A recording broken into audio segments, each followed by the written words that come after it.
What is up, guys? Good morning, good afternoon, good evening to all of you beautiful people from all around the world.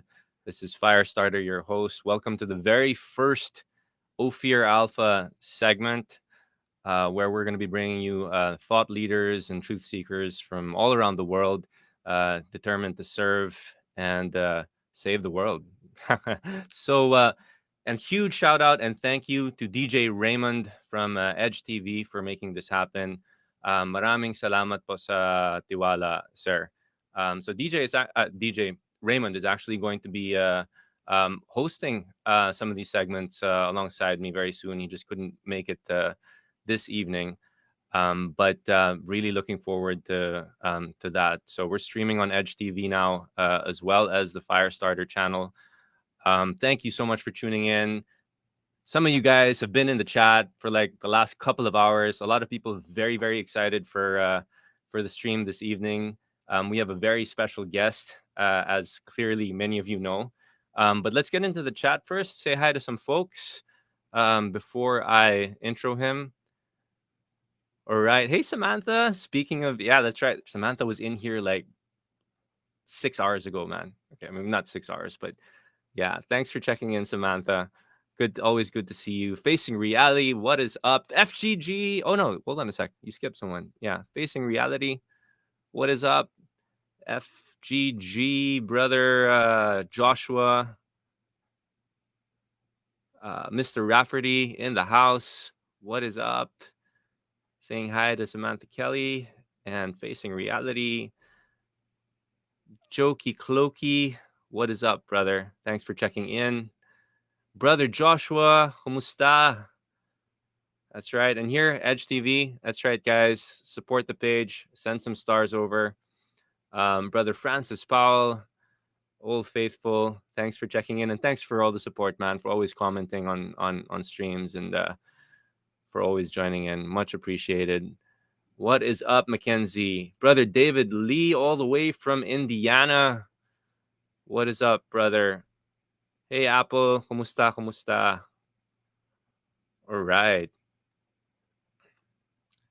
Cool, guys. So I've been very, very excited to get this started and to start introducing a number of folks who I've met and who've actually been very influential in my own journey, particularly with crypto and blockchain over the last 2 years or so.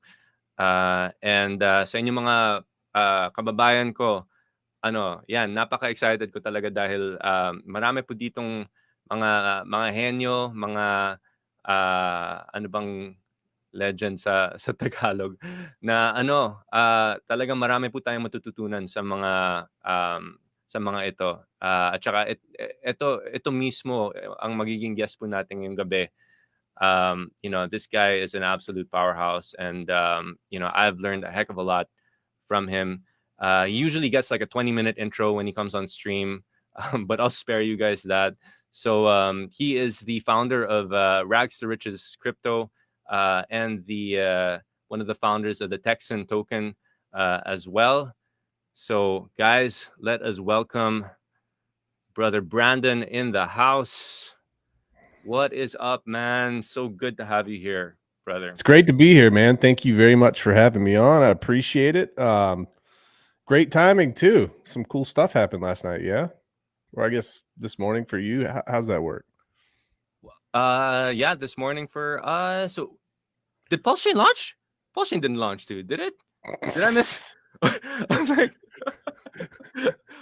are you kidding? Hey, hold on. All right. I've been telling everybody calm down. So Richard announced that it was going to be going here in about 7 days or Okay, less. okay. Okay. Did you see Freaking that me part? out there, man. Did you see that part? Yeah, yeah, yeah. That Okay. I did. Okay. Okay. All That right. I did. Gosh, dude, you were like, you were freaked, man. I should have just rolled with it. Be like, yeah, Pulse Chain launch, man. Where you That's at? hilarious.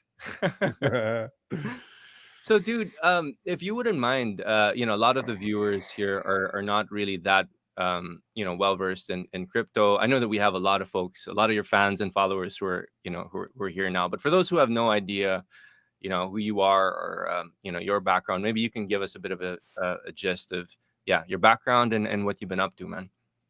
I am nobody. I am you. I am everybody. I am nobody. That's who I am, guys. So, yeah, my name's Brandon Davis. Created a group called Rags2Riches a while back.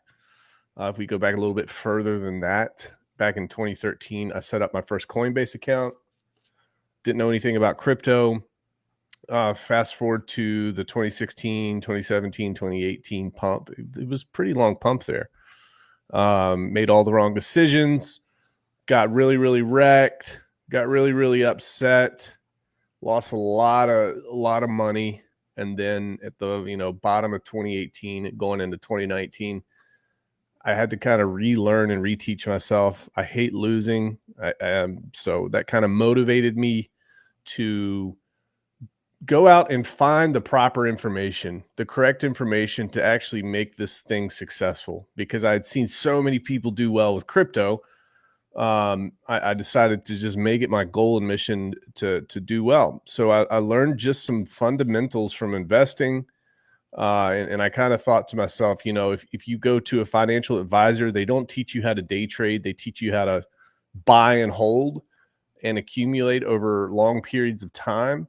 Now, fortunately, in cryptocurrency, those long periods of time are actually consolidated, and they're much faster. So if you make the right decisions, then you can really win hard. So, I packed my bags, loaded up at the bottom of 2019, ended up doing pretty well. And I decided to create a group. It was actually a real estate / crypto group called Rags2Riches in Telegram. And, I've never charged for any information. So it was a completely free group, which was pretty nice. Word of mouth, a lot of people started joining, and it just kind of grew and grew and grew. And then I stumbled upon Hex, probably 2020, and I kind of onboarded my whole group into Hex probably 2021. And I met Crypto Heartbeat, and I learned about Pulse Chain, and all of the things that I'd been talking about for so long was just packaged very, very nicely with Richard Hart's communication style. And it's what I had I tried to preach pretty much what he was saying before I knew about him. And then when I finally found out about him, it glued everything together for me. So met Crypto Heartbeat, and we kind of started streaming together, and still teaching people all sorts of things about crypto and decentralized finance. We created Texan Token together, and here we are. Launched Texan Token January 6th of this year, and we've got a nice Telegram group, and very excited about Ophir as well. Awesome, man. Thanks for Mm-hmm. that. Shout out to the Rags2Riches crew. We're all in Mm-hmm. here. You have kicked me out twice now, by the way. Oh yeah. Those guys in there are hardcore. So yeah, do not join the Rags2Riches Telegram. Is All what right, we got Brandon to give me. the people some context here, okay? I know. All right. If you join the Rags Riches Telegram, you have to insult our mascot in there, and that person's name is Pulsey. And if you don't do it within an hour, the admins kick you out. So I guess Firestarter has been kicked out twice. I don't have any say in that. That's all Samantha. That's all Sam. I can't do anything about it. Sorry, dude. Yeah, but I love the community that you've built, man. Is really something else. The energy, the commitment that people have, and the way that you've led those guys. Really, I mean, it's infectious. And so, yeah, I've been very blessed to be a part of it, for well, while I was a part of it. Hmm. 5 minutes. Um, but dude, why don't you, because you obviously you didn't start off your career in crypto, right? In fact, Mm-mm. you were in the military, was Hmm. it, or the Navy? So Hmm. yeah, maybe you can take us, back there and take us a bit. One of the things I love about Brandon, guys, is that this guy does not shy away from controversy, and this guy's a researcher, and this guy really, he's a real truth seeker. And I wanted to know, like, just your journey towards that. I mean, did the military play, kind of a role in that, in sort of that awakening journey, or whatever you want to call it? Yeah. So if we okay, so I was born with something, and that was if somebody told me something, that was fine, but I had to know I had to know how it worked. I had to know why. I have to know the why because Mm. I'm not just the type of person that's going to accept somebody that tells me something. I've got to be able to I've got to restructure it and I've got to experiment it with myself here. So I would say what the military did for me was I didn't come from a lot of money. So I had to find a way to get out of my town and get out of my city and get out of my social circle. So I was fortunate to have that awareness as a young person, even though I was doing a lot of dumb stuff back then. So I said, you know what? If I don't have money, I can't go to university, can't go to college. I got to get out of here. I got to make something of my life, and that's why I joined up. And it was a leap of faith for me because what was crazy was a lot of my family, they didn't want me to go. They didn't want me to go to the military. They wanted me to stick around and stay with the family and don't go do those dangerous things and this and that. But my grandfather, he fought in the Korean War, and he kind of, I think I looked up to him in a way, and I wanted to kind of serve my country because he did, and that's kind of, I think that was the way that you know that's the way that I pushed back what my family wanted for me and just took control of my own life and went out because I knew I needed discipline. So I remember one thing in particular, if we're talking about the research side of it and me just kind of digging in. I remember I was going to meteorology school when I was in the Navy, and there was a person who was higher ranked than I was. They'd probably been in the military for, I don't know, 15 or 16 years, and they're teaching me some fundamentals of weather and how clouds form and cold fronts and this and that. And they're teaching me, and I raised my hand and I asked a very specific question. I said, "Okay, I get that that's what you're saying, but why is this?" And the teacher said, "Well, it just is." And then they kept going. So I raised my hand again, and I said, "No, I don't understand. I hear what you're telling me, but can you explain to me why?" And they blew me off again, and I brought it up one more time, and the teacher snapped back at me hard. Started like threatening me. I was going to get in trouble, and they ended up taking me to my superior, I guess, officer, for lack of a better word, and he told me just not to stir the pot. But he wasn't coming from a place of trying to stir the pot. It was coming from a place of, if I want to understand this, I got to ask questions and I got to dig in. At that point in time, I realized for the first time in my life that these people, most people don't know the things that come out of their mouth. Most people don't. And I was also one of those people. I would parrot a lot of stuff, okay? Because that's just what people do. If somebody hears something, they're going to go and just repeat it, and they don't know why. They don't know the how. They don't know the mechanism. They don't know how it works, and I didn't want to be that way. And I'm not saying this to stroke my ego here. I'm just saying this to point out that I was kind of born with that thing in my head. I can't I can't say that it's has anything to do with anything I've done. So I think that has carried on very well as I've gotten older because I don't really have to depend on anybody else now. I don't have a boss. Um, and what happens here is with crypto, if I hear something, I want to understand how it works, and I'm going to dig in and I'm going to find out how it works. If I hear something from a politician, I'm going to go and fact check it. I'm going to go and figure out what happened. And it's crazy at this part of my life because there's so many like windows and avenues and doors that are being opened now that I didn't realize existed. Um, just simply because I'm going down those rabbit holes and trying to figure it out. So that's me rambling a little bit, but that should give you a little bit of insight in as to how my brain works. Sure. I've had, very similar experiences in different spaces, but particularly, I was um, a worship leader or pastor, so working for church for quite some time, and found myself in similar situations wherein you start asking questions, and it's a real indication of the state of things when people get triggered, right? Yeah. And yeah, and I've seen that pattern a lot. Like when it's almost as if though when people tell you don't go there or don't look at that or don't talk about that, there's probably something there. That's kind of like my line of thinking nowadays, right? Something there worth checking out and worth looking into. And so yeah, I totally get where you're coming from on that, man. Yeah, dude, Super. it's a personality type, and we find ourselves in trouble quite a bit. But it's not because we want to be controversial. It's because Yeah, we want to understand. It's coming from a completely different place.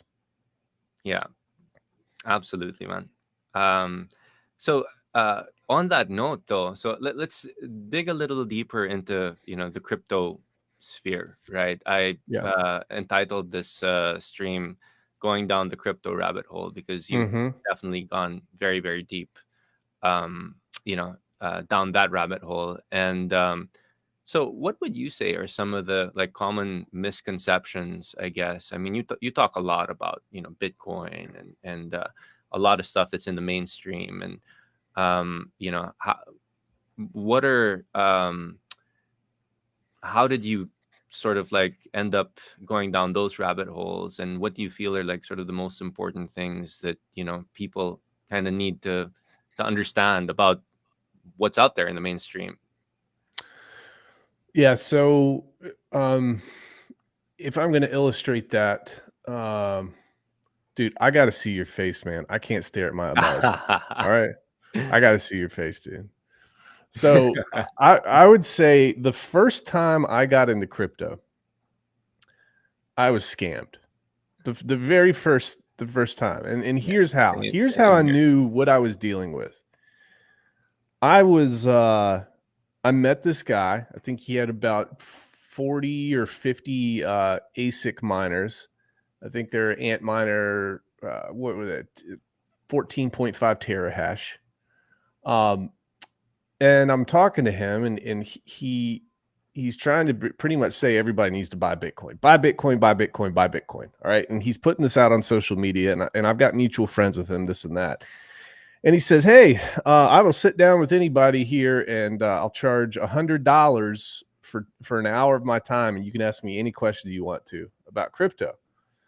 And back then, I didn't know any better. I'm like, yeah, I'll give you $100. And it's the extraction model. It's the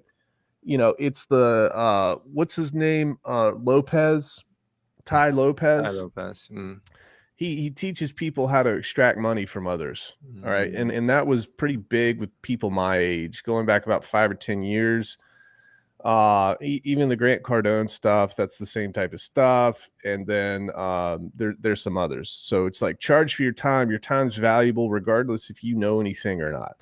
So he charged me $100, and I sit down and talk to him, and I'm getting all excited about crypto and this and that, and I think I'm smart. And I say, well, doesn't it make sense for me just to get these crypto miners, right? Because I can go to sleep and it's going to be making me money. awesome. And I think I invested in Bitcoin quite a bit, maybe a little bit of Litecoin and Ethereum at the time. And we were in that bull run. And one thing that I didn't really know is how much those crypto miners depreciate as soon as the bear market comes. So I order a bunch of ant miners from Bitmain. They come from Hong Kong. It takes like 2 or 3 months to get here. And meanwhile, this guy is like, "Hey, dude, I'll sell you one of these ant miners for $6,000 or $5,000, whatever it was at the time," because the ROI was insane. I mean, the ROI was like 3 or 4 months at that time, but we were at the top of the market. This guy knew that, and he failed to tell me. He failed to tell me kind of how this works, and he basically got a lot of money, $5,000 or $6,000 off of me. And it's my fault too, because I'm the type of person, although I do research, I value execution over research sometimes. Okay, so I shoot before I aim. So he extracted that money off of me, and then the market crashed and he disappears. And that $6,000 ant miner is worth maybe 500 or $1,000. So lost a lot of money on it. And then the other part that he didn't tell me was those hash boards, they double in computational power probably every 12 months, 12 to 18 months. So all those ant miners that I picked up were essentially worthless during the next run. Not only that, the power consumption is like, I spend $1,000 to make $50 worth of Bitcoin or $100 worth of Bitcoin. Doesn't really make much sense. So but I mean, that's after everything's paid, but I only have $100 after spending 1,000. I don't like that. I would have been much better off just investing everything. So that gave me an idea of what I was dealing with.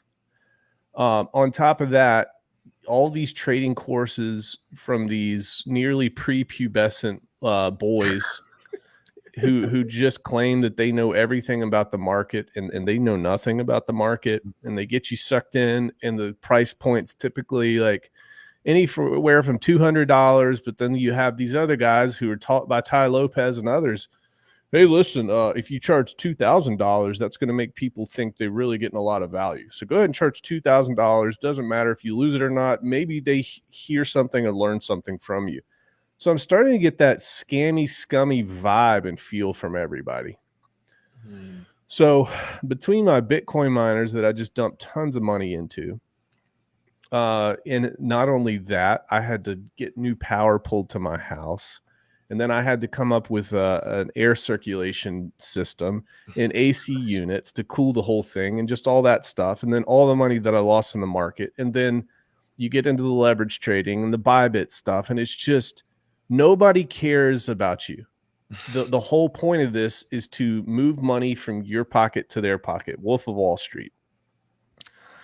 So that's what kind of gave me an idea was what I was dealing with. And I decided, after I lost most of my money in 2018, after the market crashed, and just me not having any understanding where I was in the cycle or anything like that, got really frustrated, as most people do, and they just kind of disappear from crypto.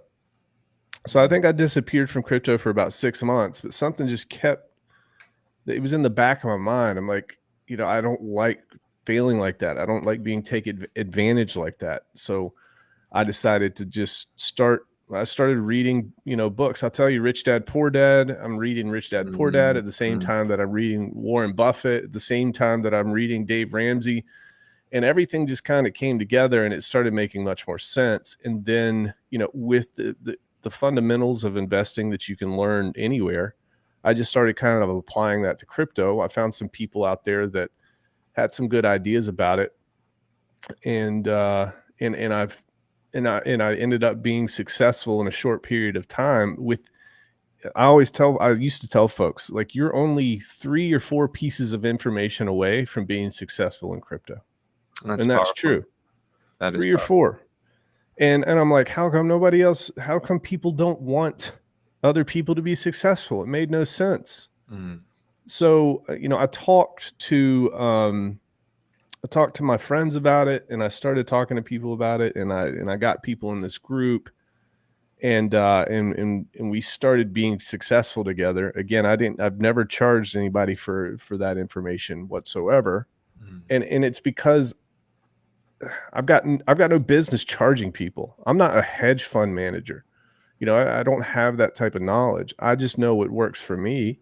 And then I get to learn from other people too. That's important. So those people taught me a lot. Now, you notice a reoccurring theme in cryptocurrency.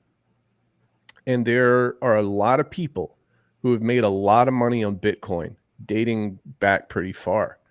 These same people who have made money in Bitcoin are the people who are running the news websites for crypto.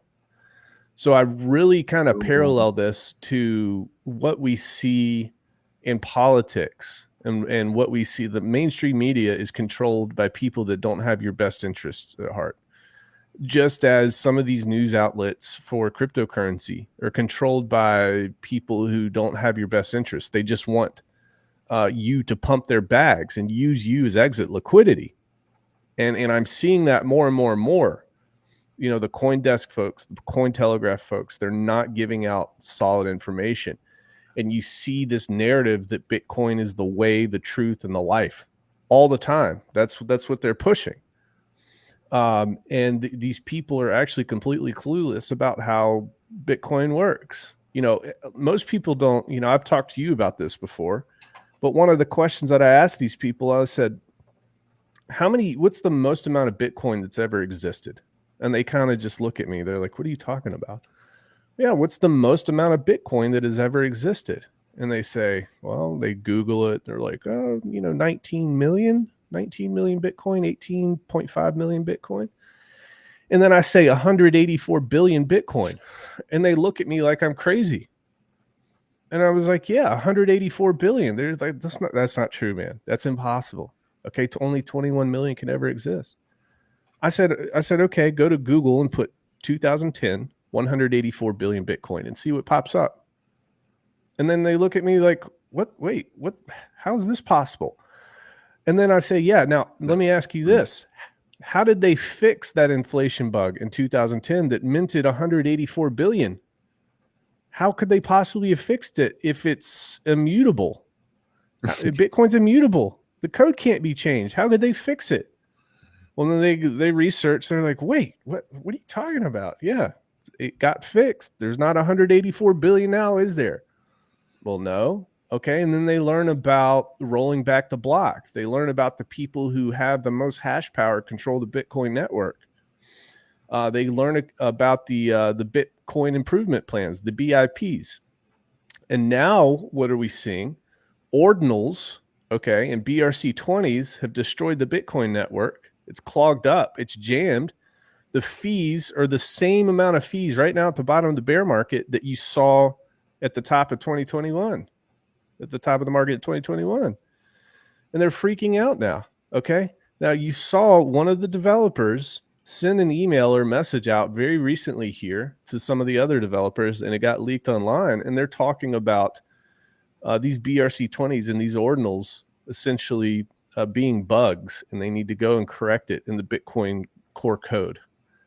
So Oh my gosh. this narrative of, okay, Bitcoin can't be changed. Okay, Bitcoin can't be hacked. Okay, Bitcoin is extremely secure. It falls apart now. Now, the problem that I have is not being reported on, and it just verifies what I thought all along. People know that there's not a lot of money to be made on Bitcoin right now. But what they have done, they've said, okay, how are we gonna twist this and change this narrative up to make people still want to buy our bags? They say, well, it's about the philosophy of it. It's not about the money of it. Okay, it's about the principle. We just need to buy Bitcoin to push back against the government. And if you don't make money, it's okay. It's sound money. It's safe money. It's secure money. It's good money. No, it's not. It's none of those. Okay. And people want to make money in this thing. That's what this asset is for. Sure, it is better than the centralized banking system that we have currently. Yeah, it is better. But the big issue again, that nobody talks about, and if these Bitcoin people would just kind of open their brains up a little bit, if you have a worldwide government that has the ability to print as much money as possible, what is going to stop these people from going into the crypto markets and buying up as much crypto as possible? They could print all the money in the world. That's how they're going to control this thing. Then you look at Bitcoin and you realize that 0.1% of mining entities own 50% of the hash power or more. And when you realize that hash power is what controls the comings and goings of the network, you realize, wait, the whole idea of centralization or decentralization of Bitcoin it's BS, for lack of a better term. It just is. This is not me bashing Bitcoin. Okay. This is me pointing out what the truth is. And people don't like to accept that. And most people have not heard this. Yeah. Again, I do recognize that Bitcoin is better than what we have out there. But in order for us to make it better, we have to understand what the risks are. We have to understand how it's being taken advantage of. And we have to be straightforward and truthful. If you're not truthful, you can't move forward. And everybody needs to know these things. Yeah, it blew my mind when I found these things out. And when I brought it up with people who I thought were experts on the subject, on Bitcoin specifically, and how few people were aware of these things.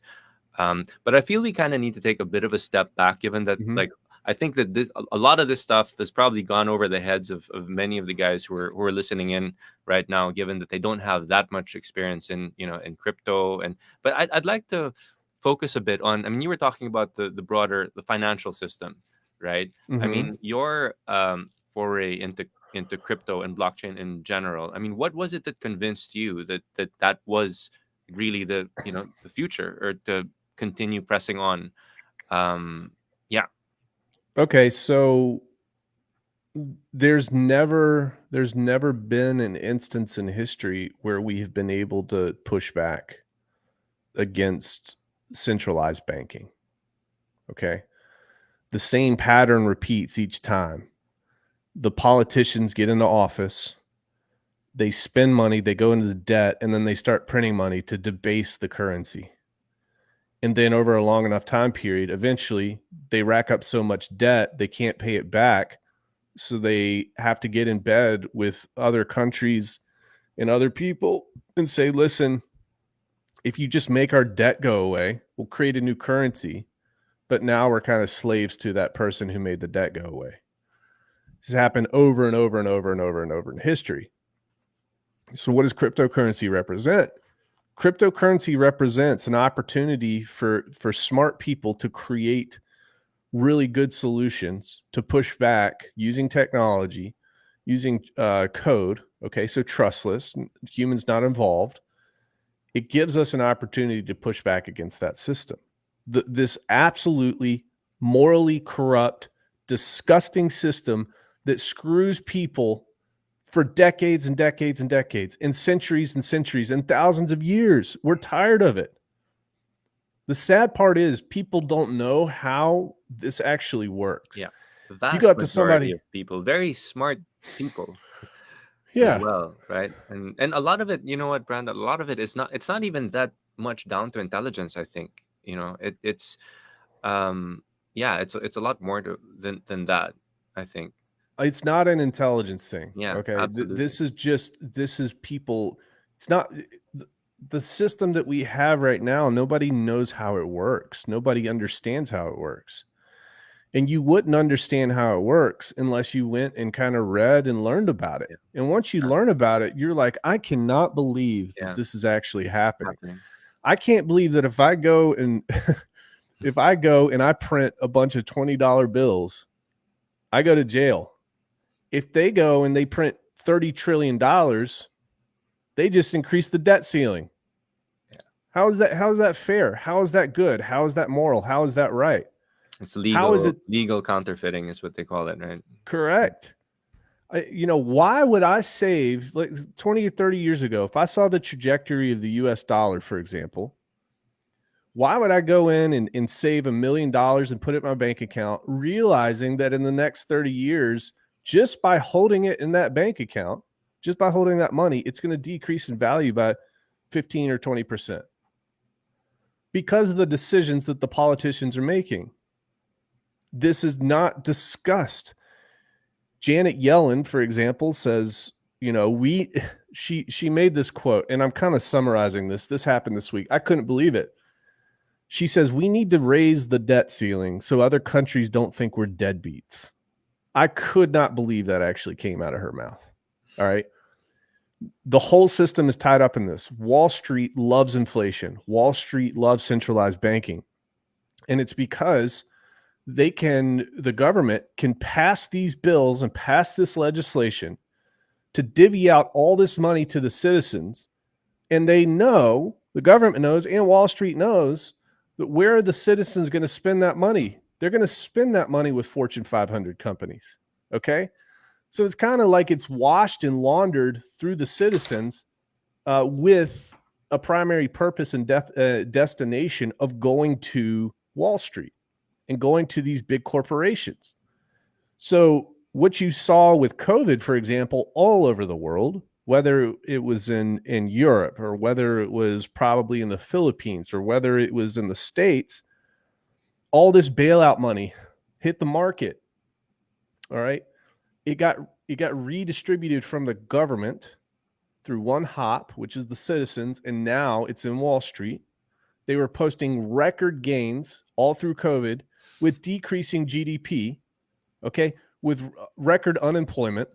Why is that? It's because of inflation.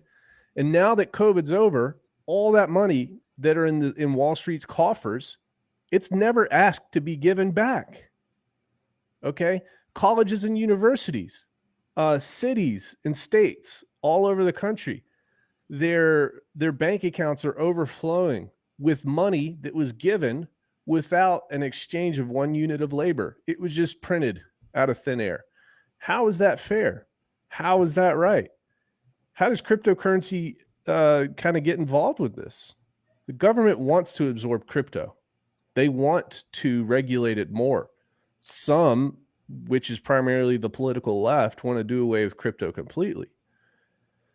And that should give you an idea. When a corrupt system wants to destroy something, it gives you an idea of the viability of that thing that they want to destroy, in my opinion.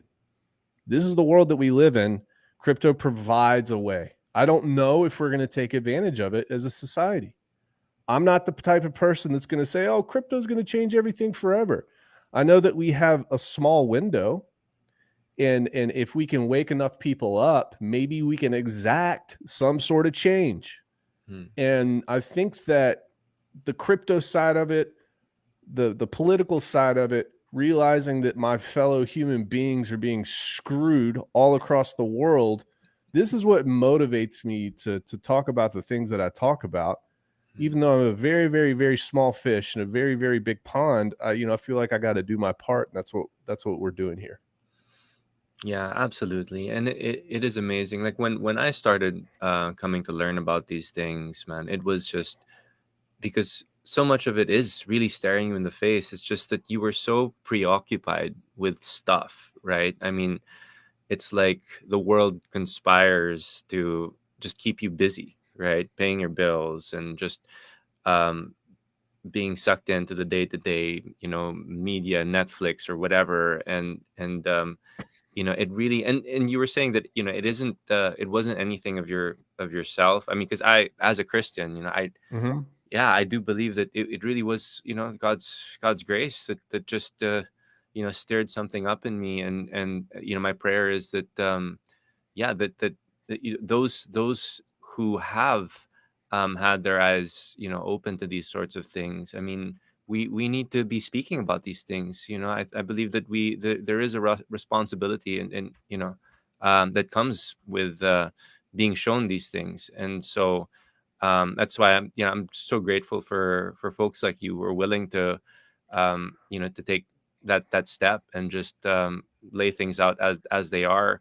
Obviously, this is controversial stuff, and a lot of people don't like hearing this, or um, it can rub a lot of people the wrong way. But it needs to be, it needs to be said. And so, yeah. It does need to be said, man. And the tool that okay, so which you always see going back thousands of years is they want supreme reliance on the government. All right. So bureaucracy grows, and then they say, you know what, we're going to take care of you. We're going to do all these things for you. All you have to do is just hand over your freedom to us. Hand over your freedom. You're going to be fine. We'll take care of you. We'll give you money. We'll protect you, and we'll make sure all the bad things don't happen to you. And they take and take and take and take and take. And Yeah. suddenly you wake up one day, and that benevolent figure out there has turned into something completely evil. You don't have the firepower to push back. Mm. Or you have to sit there and realize that massive amounts of emotional and physical bloodshed have to happen for you to even have a chance to take back your freedoms and power. And we're Mm. seeing that. We're seeing also what they have to do. They have to take God out of the equation. This Yeah. is important too. They take God out of the equation and they replace God with government. So, for example, in the United States, if you're heading out west, maybe 200 years ago, you're not relying on the government to take care of you. You're relying on yourself, and you're praying to God every day that you don't die somehow on the frontier. As things got comfortable, and as technology advanced, government, big government, realized that they had to remove God from the schools in America, and they had to cast doubts about people's faith. And it took probably, I don't know, maybe 20 or 30 years, I would say, from the 50s to 60s to about the 80s or 90s to really cleanse God out of most of American society. And I'm sure the same sort of thing has happened in other countries. I can't speak to it. But when they can remove God out of things, you no longer look up, and you're no longer inspired, and you're no longer driven by yourself. You're expecting the government to take care of you. And that's the soft but violent tyranny of low expectations. This is what they say. Uh, you can be okay. You can be cool. Don't worry about it. We'll take Yeah. care of you. No meritocracy anymore, no individual merit whatsoever. And the government takes care of you, and it destroys people. It turns people soft physically, it turns people soft intellectually, it turns people soft morally, it turns people soft ethically, and they just become parrots for the state. And it's so sad to see. And it's so sad to study this happening in history. So in my mind, anything that we can do to rattle people and shake people and cause commotion, cryptocurrency included, that we got to do it. Yeah. As long as YouTube allows me on their platform, which I wouldn't expect that's going to happen for much longer, I'm going to talk about this stuff. Mm. And even when they take me off, I'm going somewhere else to talk about it. I'll talk about it on the streets with the microphone. I don't care. So that's just kind of what's happening here in my Yeah. mind.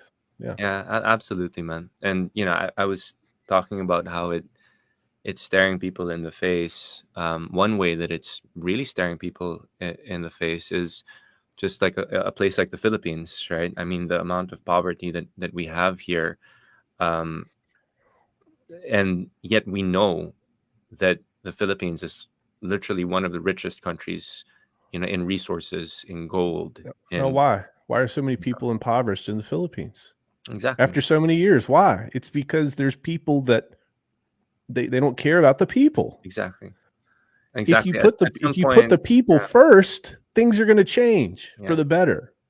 yeah, yeah. That was one of the things that really started opening my eyes because, I mean, it's an abundant world. We live in an abundant world, and as a Christian, as a Bible believing Christian, I mean that's crystal clear. But even just from a purely practical, natural lens, right? I mean, there, like I was saying, there's so we have so much resources. It's funny. I brought this up on stream recently. Like we we've had issues with water here where we live. So we haven't had running water. I mean, it's a bit better now, but on and off we have those issues.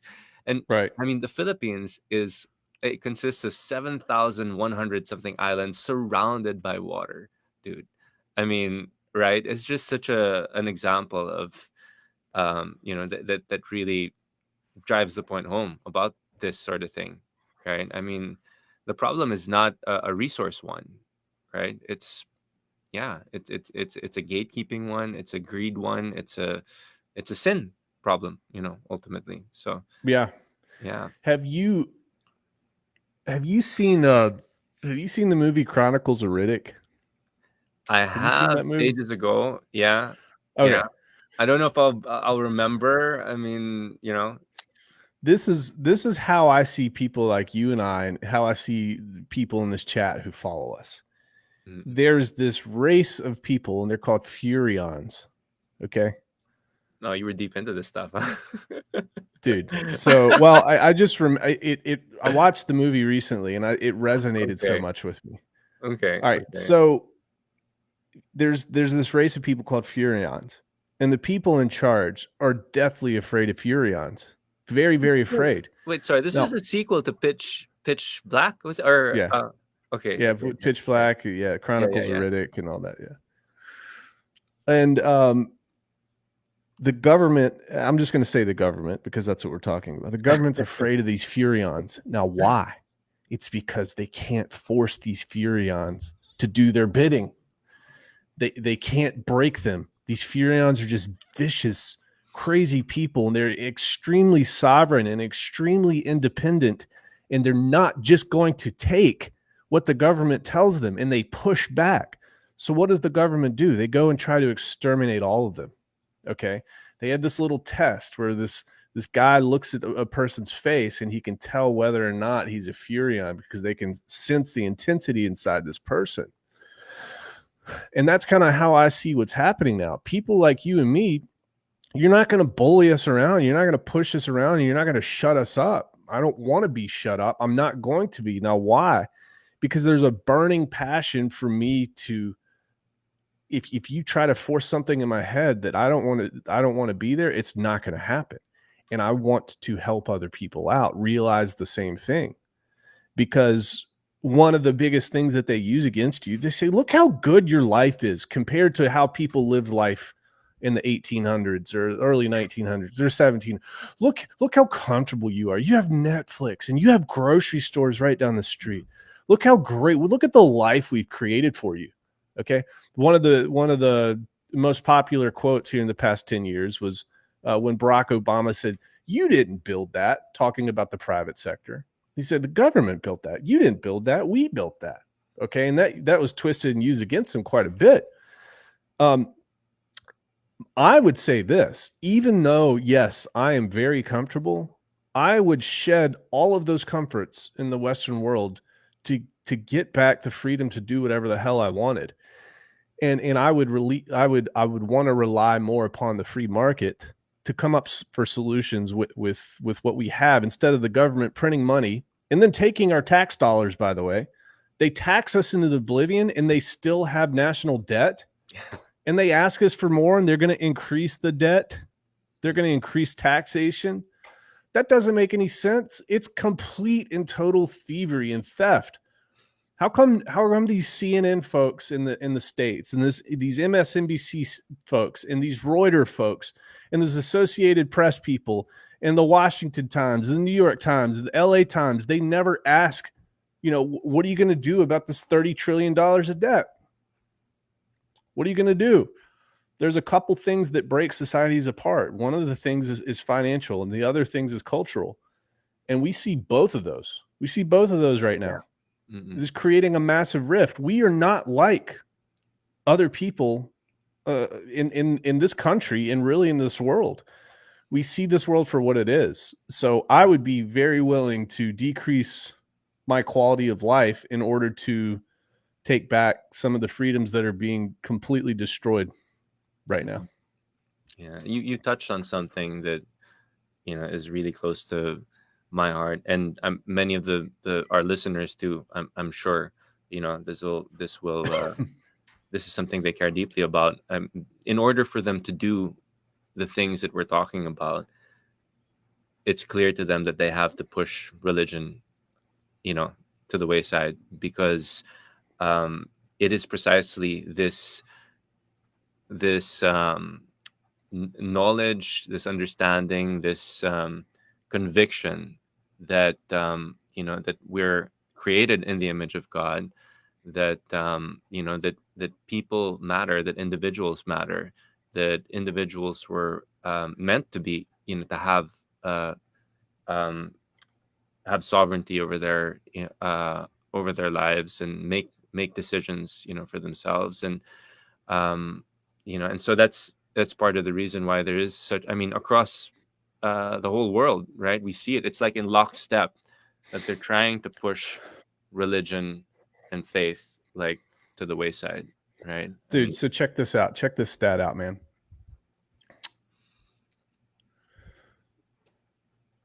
The most human beings in history were murdered in the 20th century. Out of the entire history of the world, the most human beings were murdered in the 20th century. What caused that? It's something called Marxism, and socialism, that develops into communism eventually. All right. Now, what happened when these countries turned full-blown communist? And even I call it communist 1.0, which is socialism. And obviously the whole point of socialism is to get to communism. If you're reading the text from Marx and Engels, what do they have to do? Why do they ban religion right away? Religion represents hope. Religion represents hope in the face of tyranny, in the face of horrible, horrible things. And if you have hope, if a human has hope, he or she has the necessary building blocks to make their life better by themselves. They don't want that.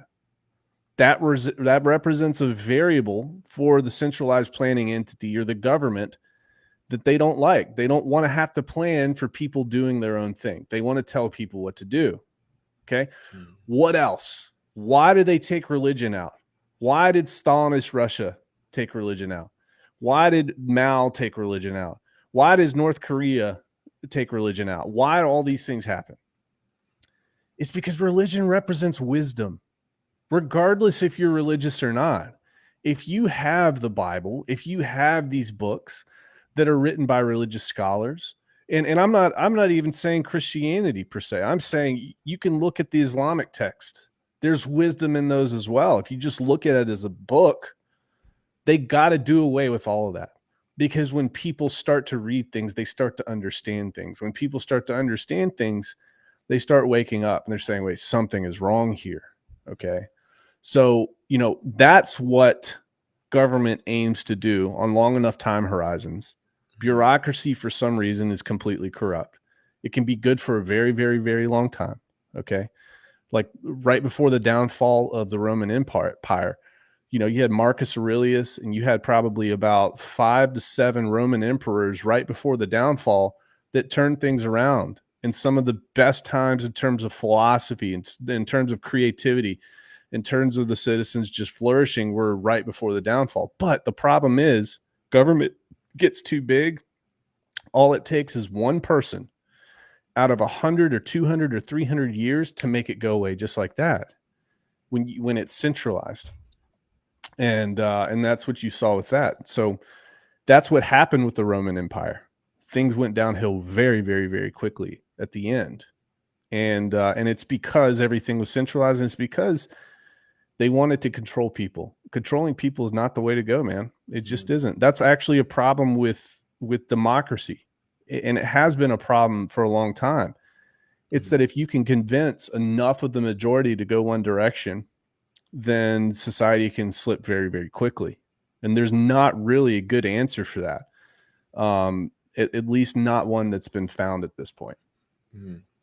And unfortunately, it's crept into even organized religion to a certain extent, right? And I mean, it was the reason for the Reformation. And but if you look at if you immerse yourselves in the scriptures, it's really clear that I believe that we're meant to be truth seekers, right? We're meant to be to stand up for. We're meant to think for ourselves in that respect, right? We're meant to because a lot of people will say that, oh, religion is there to control, even Christianity to a certain extent. But as you in the Bible, anyways, the more that you uh dig deep, and the more that you understand it actually, you're meant to be to think critically. You're meant to seek the truth even when it makes you uncomfortable. And so um uh yeah, and so I don't, I think that that's a threat to a lot of people who Well, who do truth. want to control. Um, Why should we be truth seekers? Because being a truth seeker is actually the Clorox and the Brillo pad for society. mm, When everybody's seeking truth, you can quickly identify what's not, mm, and you can clean that out, and it doesn't grow and it doesn't fester. mhm, So again, there's the wisdom of the Bible playing out into this conversation, and then playing out on a much larger and grander scale in society. mhm, And I wish more people would think that way. I wish they would understand the importance of what truth is in that way. mhm. Yeah. But you know what's funny? Truth seekers are only right wing. Okay, truth seekers are only right wing. Apparently that's a bad thing. Let's get into the chat, dude. The chat has been on fire. When the conversations get super super interesting, I end up forgetting all about the chat. And this is something that this is stuff I'm super passionate about, as are you, and we can just get really carried away. So what is up, Tintop? Good to see you in here. Tons of folks are from the Rags2Riches fam in here for sure. How do you pronounce this? Modiginit. Mo digging it. Modiginit. Oh, okay. What is up? Godfather J6. What up, man? Yeah, Rags, most of these folks. Yeah, Mixed crypto arts. Musta, sir. Hello. You know what I need to do? You know what you do with your stream, where you have all the comments like just like kind of running on, streaming down. yeah, streaming on the side. That's Hey, Ali Star, the man, the myth, the legend. That's right. The gentle ginger giant, right? Yeah. What's up, brother David Lee? Yo. And then here we have a bunch of Pinoys in the house. Sister Maricar, kumusta? Zoltan Toss, God bless you too, brother. Mainnet in days, yeah. Oh, that's something we haven't talked about yet. Yeah. Yeah, so something we can get into for sure, man. And something I'm super excited about for Filipinos, because hardly anyone knows about Pulse Chain, right? I mean, the biggest airdrop in crypto history. So yeah, maybe we can get into that a bit, dude. I mean, what your thoughts on the significance of Pulse Chain and why it's such a big deal? Well, here's the thing. It's not the biggest airdrop in history anymore. Oh, is it not? Okay. Okay. No, because now I'm gonna tie this all together. But Okay. technically, Ethereum Fair and Ethereum Proof of Work is the biggest airdrop in Yeah. history. Okay. Now that we've said that and determined that, why is Pulse Chain better? It's because Ethereum work, Proof of Work, and Ethereum Fair, and all the other forks of the POW network, they didn't have infrastructure and they didn't have liquidity. That's what makes Pulse Chain Mm. different. We have massive infrastructure and we have massive community. With ETH POW and ETH Fair, they were trying to some of the miners got together and decided they want to just do their own thing. But we have massive amount of support from a community. We have massive amounts of liquidity, as evidenced by $1.7 billion being donated. And then we're going to have very solid infrastructure. We are the first Ethereum 2.0 fork, which is huge. All right. Why is that huge? Because we now get to work in a collaborative way with the developers of Ethereum. So when updates get pushed out to Ethereum, Pulse Chain is going to be able to absorb those. Why is the timing so important at this point? Well, guys, like I said, look at Bitcoin. Look at the narratives they're going to be popping up. They're not going to be able to ignore this forever. There is major scaling issues in cryptocurrency. The technology that we have now, major scaling issues. You know, what can Bitcoin do? They have to increase the block size, or they're going to have to upgrade the code, or they're going to have to adapt or die, just like Kodak died, or just like Blockbuster died because they didn't adapt with the times. That's what Bitcoin's looking at right now. Ethereum, the same way. How long until we get sharding? I don't know, but let me tell you this: if there is a way to take the pressure off Ethereum, it's Pulse Chain. And I think that Ethereum, it might take the heat off Ethereum too, and it can't be happening in a better time. At the bottom of the bear market, I was looking at fees back in 2021 at the top of the bull. It cost, I think it cost $300. No, wait, what was it? $300 to do a swap on Uniswap. Just a swap. Yeah, I heard To do crazy numbers. $180 to $100 just to transfer from one wallet to another. Okay. Now we are seeing really, really high fees right now at the bottom of the bear. Pulse Chain is just hitting at a great time. Not only that, I'm pretty sure today you're going to see the Crypto Banter folks. You know Crypto Banter? Oh yeah, absolutely. What is he? He must be he's definitely one of the biggest out there, right? One Yeah, of the yeah. biggest, He's got, influencers. 500,000. That's Yeah. top 20 for sure. Yeah. So, or top 10. He's got Crypto Banter, which has a huge audience. All right. That's going to be talking about Pulse Chain. You've got BitBoy Crypto, huge audience talking about Pulse Chain. You've got Ivan on Tech, huge audience talking about Pulse Chain. And these guys are at the top of the food chain. Yeah. And then you have a bunch of influencers that all they do is copy and paste whatever these guys say and then feed it out to their people. Yeah. So it's actually a web of influence that spreads out over millions and millions of people. And these are big players that support Pulse Chain. Okay. So there's so much going for us right now. The other thing that's going for us that I'm trying to make a really big talking point is I brought this up maybe about 3 months ago. The fact that Pulse Chain isn't quote unquote OFAC compliant. So the blocks aren't being passed through that filter. That's very important too. So from a marketing standpoint, you want freedom, you want sovereignty, you want privacy. Maybe Pulse Chain might be for you, and here's why. And you hit them with that.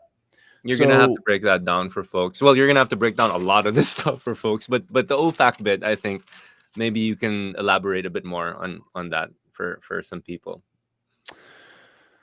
Yeah. So in the United States, there exists a list that any entity can be put on. When I say entity, I would say it from the legal aspect of a person or a company, or even a nation state. There's a list that exists that you can be put on with no due process whatsoever. And if you're on this list, banks aren't allowed to do business with you. Okay. Or there's severe restrictions on the type of business that can be done. To give you an example, a lot of the sanctions came out, a lot of the Russian oligarchs were put on there. Some Ukrainian oligarchs were put on there, and then just all sorts of folks. Also, the Tornado Cash contract addresses were put on there. So now they're taking contract addresses off of the blockchain and they're putting them on there. And what these validators do, they can take this list of these addresses, and if it's on the OFAC list, guess what? You're screwed. No due process. There's no court. They just put you on there. The Treasury Department just waves a magic wand. So why is that an issue moving forward? Because if this list exists and the government starts to get crazy about blacklisting people or blacklisting contract addresses, guess what? Look at Uniswap. Okay. Uniswap, if that's blacklisted and you use it, you can be prosecuted just because it's on that OFAC list. Yes. And what does Uniswap do? Uniswap just swaps assets. And they say, well, Uniswap doesn't use KYC, so we're just going to blacklist them. This can happen. The Tornado Cash thing was crazy. That happened overnight. It happened on like a Monday, just randomly. And then within 48 hours, the guy who developed This 28-year-old kid, I think he's out of the Netherlands. He gets arrested. He might still be in jail.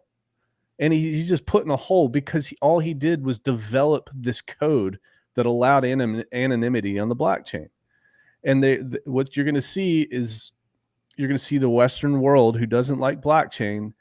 They're going to be like, yeah, well, North Koreans interacted with this contract, so we're going to prosecute you because you didn't do enough to blah, blah. It's not up to us to do enough. That's up to you. This is just code. This is speech. Okay. There's nothing nefarious about code and speech, and there shouldn't be. So that's kind of what OFAC is. It's a list that somebody can be put on to be blacklisted. It existed in the banking industry before. Oh. They have a lot of partners all around the world. Okay. So other countries use this list as well in cooperation. But now it's being used to blacklist crypto addresses, wallets, contracts, things of that nature. And Pulse Chain isn't taking part in that. And I think that's a good marketing tool. Yeah, I mean, it doesn't seem like there are very many other communities out there who are like taking a real stand about this sort of thing, or at least not many that I've come across. I mean, I think I've heard Charles Hoskinson from Cardano speak about this sort of stuff, but yeah, I mean, definitely seems like I'm crypto was created well originally, right? I mean, it's in the Bitcoin white paper for crying out loud, right? Anonymity and peer-to-peer, censorship resistance, being able to transact as you please and having control over your own economic energy, over your own money. That's supposed to be the reason that cryptocurrency exists.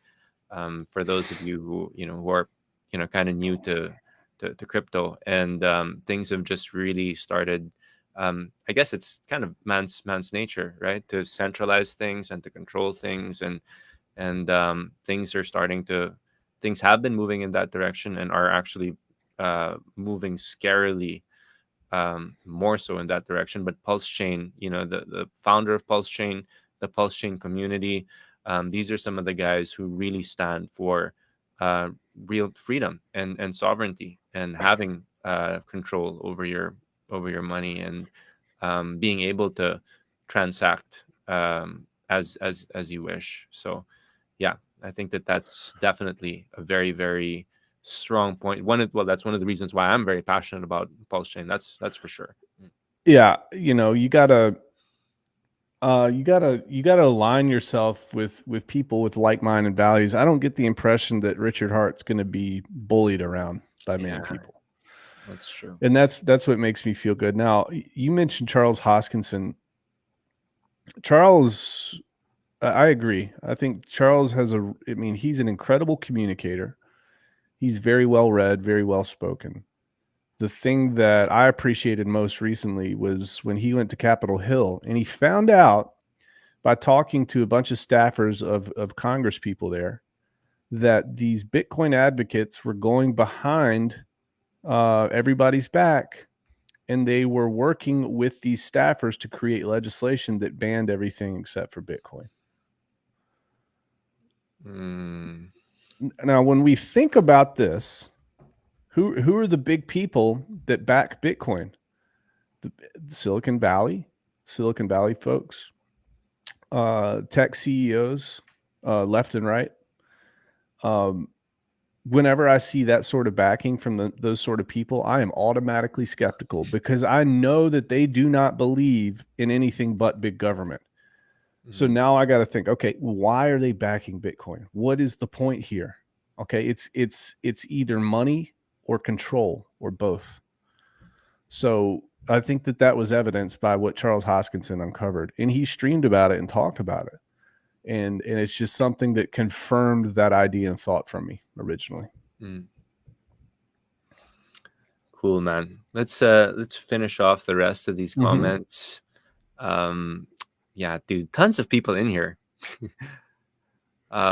Sandy B, Pinoy in the house. What is up, man? Brother David Lee. Uh, ACD. What is up? Shout out to all the Hexicans and Texians and Ophirians, of course, and Pulsicans in the house. Hey, Hexus. We need Hey, some. you could call yourselves Ophurions. There Oh, you go. nice. What was the group? What was the group? What were they? Furions from Furions, man, dude. Yeah, Furions. there's some Ah, awesome nice, characters. Yeah. nice. You know what I'm thinking? I need to get some of that background music that you use in your streams as well, man. Texan Tailgate in the house. If you guys haven't checked out Texan Tailgate, do that definitely. Follow them on YouTube. Lots of good alpha on there. Hey guys, hey Mobius, what is up? Samantha, who was waiting in the chat 3 hours before you came on, Brandon. Clearly your biggest fan. No, she's just bored at work. Don't get it twisted, man.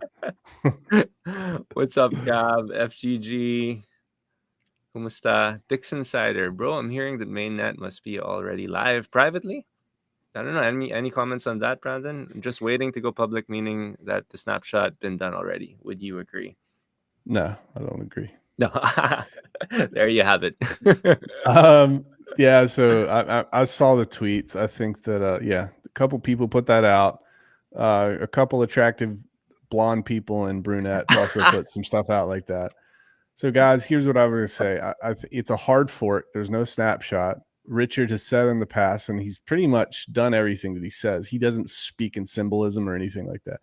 But he There is no said, snapshot. I didn't realize that. I thought that okay, yeah, because a lot of people are still talking about that and asking about that I snapshot. know there's no snap. It's a hard fork. It's a Okay. block plus one. So a certain Okay. block height in the future, it's going to fork. Now people are saying, well, could have already forked and they're just syncing right now, and that's why he says sometime within the next 7 days the syncing will be finished. This and that. Mm, I don't think so. Based on some of the information that I have, I think it's just a hard fork at some point in the future, and boom, it's going to fork over. So mm.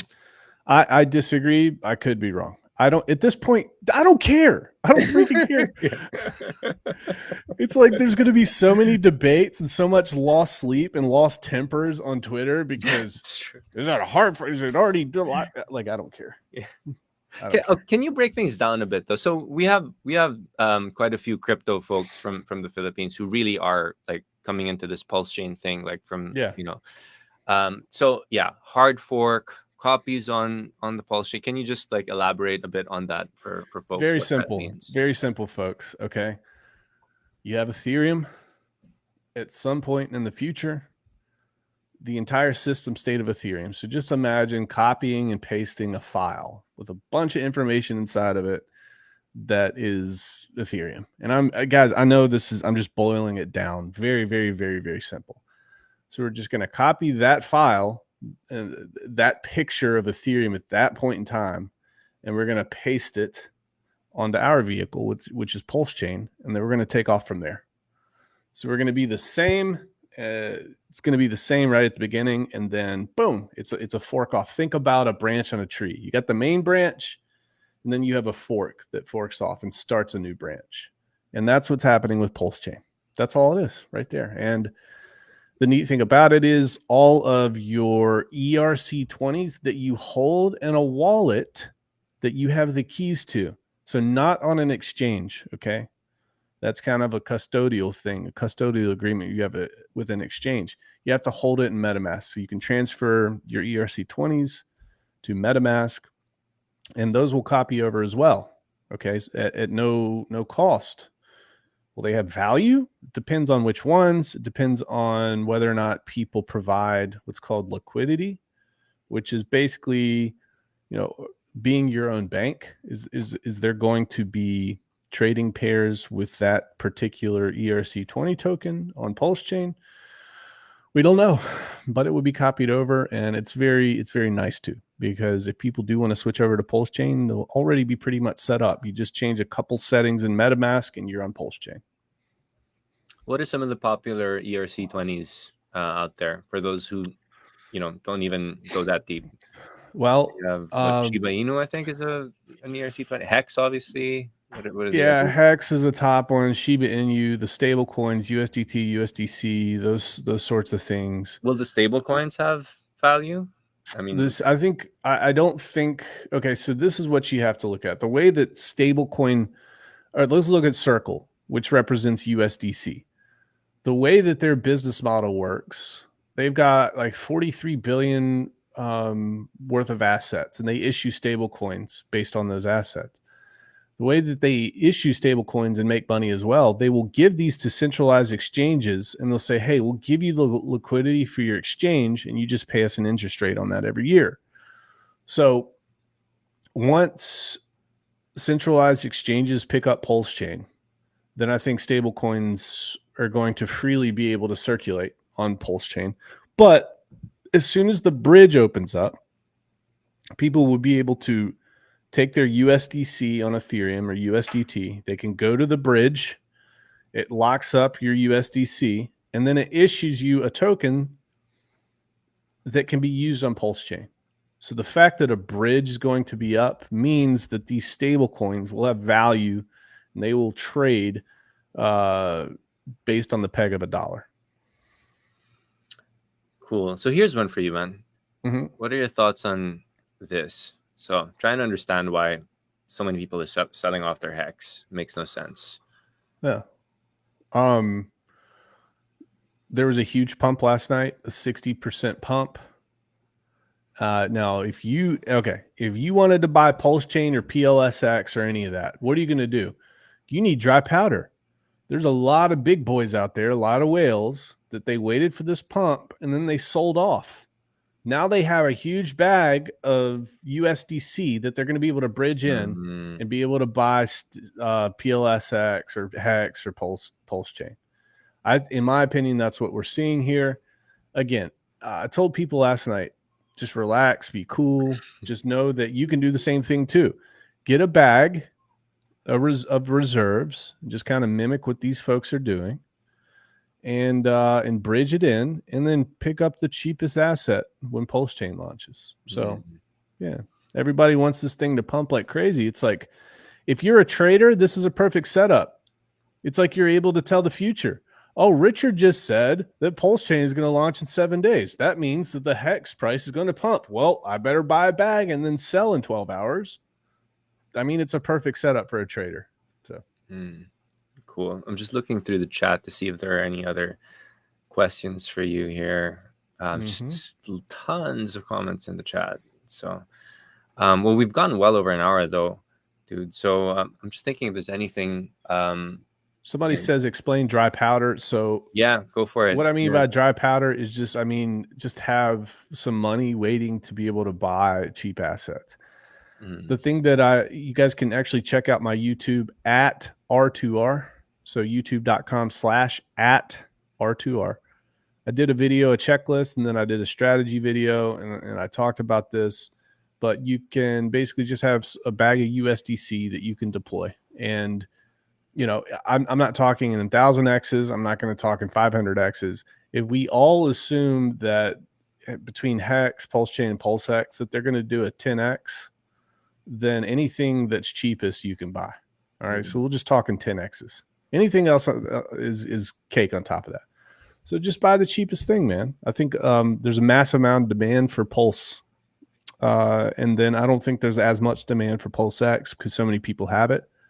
So I think it's going to be Pulse is the most in demand, followed by Hex, followed by PulseX, in my opinion. What would you say to folks, dude, who, because, probably like 80% or more of the people who are watching this right now, like, they're probably like hearing about crypto at this kind of depth, like for the very, very first time, right? So for folks who do want to start learning more, getting into it, like what would you recommend that they keep in mind? How would you recommend that they approach that that starting off their journey, aside from not following Rags2Riches, right? Don't do it. I would go to mycryptoclassroom.com, just watch the 1 hour and a half video. That's going to give you a foundation of what everything is. And then I would probably go to howtopulse.com. I think that's really, really good website for people. Tons of videos, really good explainers and instructions. Hmm. And then, I would probably go to, if you have any questions about crypto, you can go to hexsearch.com. And hexsearch.com allows you to search for keywords, and it brings up all the videos that have ever existed about Richard Hart talking about crypto. So if you want to know about liquidity, you go to hexsearch.io, you type liquidity, and it'll pull up all of his YouTube videos about liquidity, and you can just very, very quickly go in and learn about it. Hmm. Have a rolling document, maybe like on Google Drive or Notes or whatever. Any term that you don't understand, put it in this document, okay, and then go learn it. Okay, so if you do that, then eventually you're going to learn a lot in a short amount of time. For example, what's a bridge? How does a bridge work? Okay, what is that? Okay, what is Uniswap? How does Uniswap work? What is an automated market maker? Um, what is the AMM fixer bot on Pulse Chain? Like, what are these things? Hmm. And that's just how you learn. You got to take it bite size. You don't eat a whale in one bite. Yeah, that's the thing. It's, it can be very, very overwhelming at times. I know that when I first got started, it was really scary. It just was major, major information overload. But what you said, like in the green room when we were talking, right? I mean, learning by doing. I think that's really important. I think that it does take practice, but at the same time, find people you can trust as well. People who you do know have your best interest at heart. Unfortunately, the vast majority, I would say, that isn't exactly the case with a lot of the folks out there who are very influential, but they do exist. There are people out there who do have your best interest, and that's one of the reasons that I really gravitated towards the Hex community, the Pulse community, the Texans, the Ophir community. Of course, it's something that we're very passionate about as well. We want to be of service. We want to be able to help people through their journey, and we want to be able to give people. We want to be able to give people the facts, right, and be as objective about things as possible. And again, something I really appreciate about you, Rags, and your approach. I mean, you don't pussyfoot around stuff. You say things as they are, and Mhm. and we really need more of that for sure. I think so. I think we need more of that. That gets us along much quicker. Yeah. Okay, cool, guys. We're gonna wrap this up. There are tons of comments I was not able to get through, so I really need to get better at this. But any last words, dude? I mean, you're obviously gonna be on here, a lot more. I hope if you're up for it. There's tons, to talk about and to share. But yeah, it's been an hour and a half. But I'll pass on to you for any last words that you have before we close. If you zoom in on my face, I'm leaving. We Are stopped you doing that, thinking? man. Okay. Um, Yeah. this is what I would say, guys. I would say that this journey that we're on together is much bigger than crypto. Yeah. I am not a crypto bro. I don't say that crypto can solve all the world's problems. I say we have an opportunity to use it for good.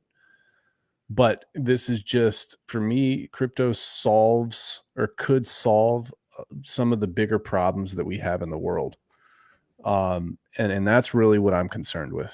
Crypto is not priority for me, but it gets us to Mhm. where we need to go. Um, and I'll also say this: I'm extremely excited to be able to network with people in the Philippines, Yeah. because before this would never have been possible.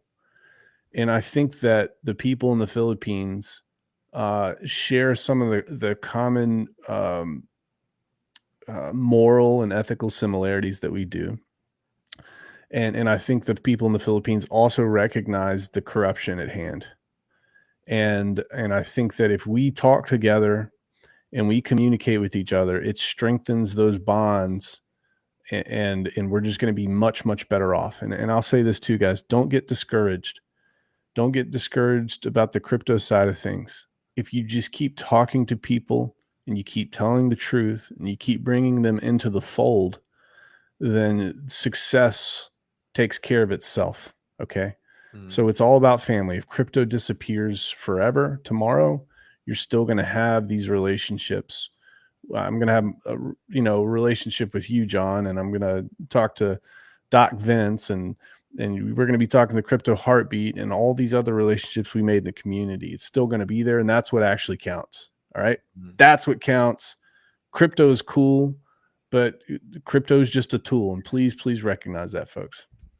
Yeah, that's what really excites me as well. It's the merging of these communities. Crypto Heartbeat talks about it all the time. So do you. That really this is about community, right? It is. And the fact that we're now able to, to synergize our communities and stand on the, strengthen each other, standing on these values, right? It's yeah, that definitely excites me to no end. So um Just the beginning, man. It's just the yeah, beginning.